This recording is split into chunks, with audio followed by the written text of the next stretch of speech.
Hello, and welcome to our first video of the Care series. In this series, we'll be discussing how to care for loved ones with dementia and offering tips that we've learned while volunteering at senior centers. In today's video, we'll focus specifically on communication. Communication is a vital part of every relationship and becomes even more important when dementia is involved. To understand how to care, we must first understand the disease. Dementia is not a single disease. Rather, it's an umbrella term that encompasses diseases like Alzheimer's, frontotemporal dementia, and Lewy body dementia. It describes the loss of memory, language, and other thinking abilities. It's important to note, however, that dementia is not part of normal aging.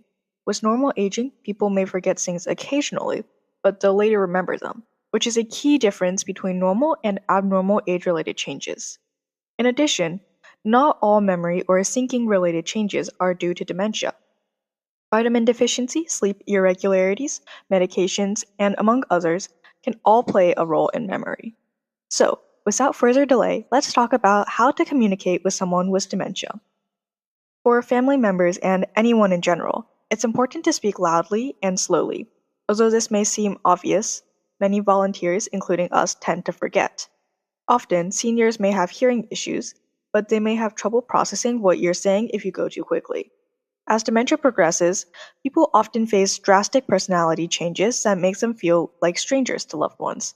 So, people who had calm tempers may become more irritable and aggressive. It's important to understand that these personality changes are part of the disease, not a defining characteristic of the person. This is helpful when trying to keep your patience. But why might you need patience? Let's look at this through a few examples. Sometimes people with dementia may start thinking in almost a circular motion, getting stuck on a single idea. This leads to a question or comment being repeated over and over again, requiring significant patience from those around them. In this kind of situation, the best thing to do would be to redirect their attention. For example, ask them for help with a puzzle or setting up the dinner table. By doing this, you engage their mind in a different subject, breaking the loop and allowing them to feel helpful. In this case, it would be very bad to yell at them or tell them that they've told you a million times already, because it increases agitation and stress about disease progression. Another stressor for caregivers can be constant calls. Especially as the dementia gets worse, people often forget if they've called or call repeatedly for a variety of different reasons, including loneliness, anxiety, boredom, or feeling unsafe. This can be overwhelming and frustrating, so it's important to handle this correctly. Avoid saying things like, "You've called me 5 times already," and instead figure out why they keep calling and address the reason. Often, people are looking for reassurance, so make sure to respond warmly and repeat key information. In addition, predictability with call times and check-ins can help reduce anxiety and bring routine, leading to less anxious calls. However, through all of this, it's important to set boundaries by letting them know when you're available and when you're not available. Dementia can also affect time perception, leading to calls at sleeping hours. Tools like phones with limited contact buttons and call blocking at night can be helpful in this situation. Other behaviors that people with dementia may develop include moving things and later accusing people of stealing, irritability, and mood swings. Although these behaviors and accusations may spark anger easily on both sides, it's important to remain calm and avoid arguing about what happened. This connects to our next point. It's better to validate a wrong statement than argue over the truth.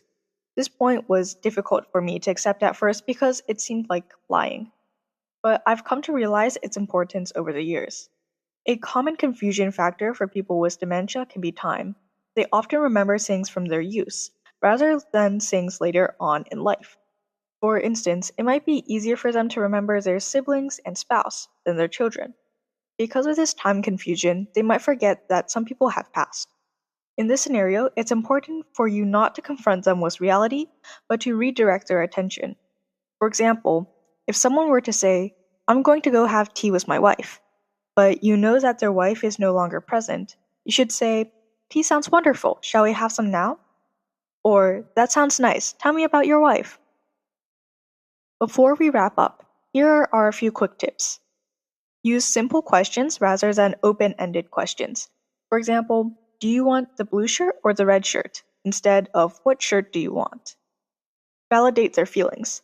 Validation is important as it helps them feel seen and understood when things get harder to understand.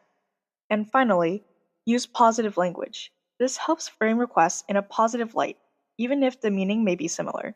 For instance, go from "don't stand there" to "let's sit here." That's all for today. Thank you so much for tuning in, and we hope you found this helpful. If you want to learn more about dementia in detail, check out our podcast on Spotify.